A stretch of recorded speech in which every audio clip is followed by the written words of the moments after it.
Welcome back to Vikings Game Plan Film Study Time. This is Pete Bercich. He's my radio analyst. I'm Paul Allen. I've been excited for this segment all week. We get to see exactly how good and speedy the Atlanta Falcons defense is. Let's go back to last year. Take a look at this, because we begin against the great Saquon Barkley. And Paul, you know that one of their big concerns is going to be the Vikings offense and with Dalvin Cook and what we've seen him do and what the Falcons do so well. And they did this, and Dan Quinn did this when he was back in Seattle, is you have an 8-man box. And what does that mean? That just means you have a defender for every single one of these positions. And if the fullback decides wherever he decides to go to create an extra gap, you're going to have a body there. So like Coach Stefanski said, it makes it a lot easier for the younger players because they only have one gap that they have to be responsible. If everybody stays in their gap, you are now a gap-sound defense, and it allows a D lineman to get down the field. But they bottled up Saquon Barkley very, very well last year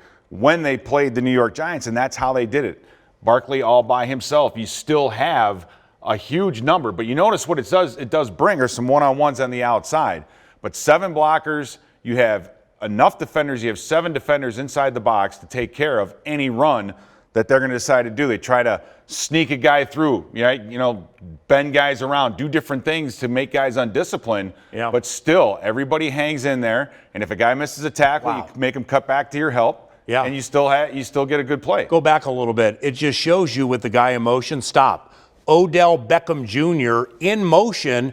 Oh, and the linebacker's still going to stay focused on his gap. Right, they're not even going to look. The other thing that you're going to notice with all this film of these guys on the move. Yep. So these offensive linemen are younger offensive linemen. They're not going to be able to just assume that they're going to end up where they started. So the Giants try to pass those things off. Too much penetration allows for a nice play. And then, again, they did a nice job all day keeping Saquon Barkley bottled up.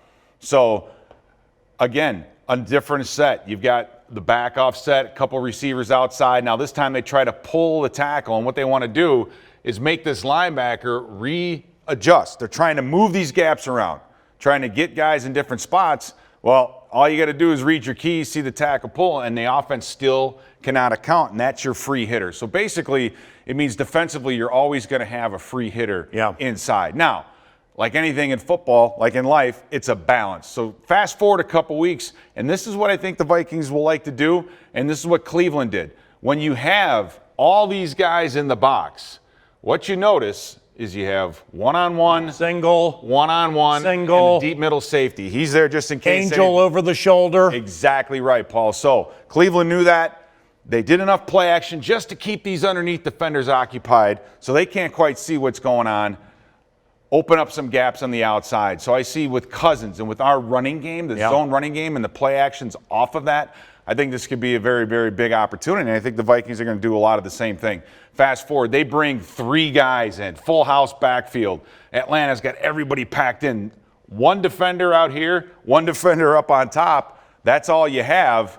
And now you're starting to get some lanes opened up inside. So the main thing is going to be offensively to try to be efficient in the running game. But if Atlanta wants to come in and pack the box like they did years ago, if Quinn wants to come in there, put extra defenders in there, we can exploit with Diggs and Thielen one-on-ones on the outside, and now it becomes a play-action football game. Now, what about Kyle Rudolph or even tight end Irv Smith Jr. in a situation like this? Because if their corners are healthy and good, and it's not like Thielen and whomever are going to get off it every single time, what about Rudolph or Irv Smith Jr. against this defense? I think there are fabulous opportunities there. You would think that, either Smith or Rudolph one-on-one against any linebacker will be able to get open. And all you need to do is have those guys stepping up to defend the run. You get those tight ends behind them.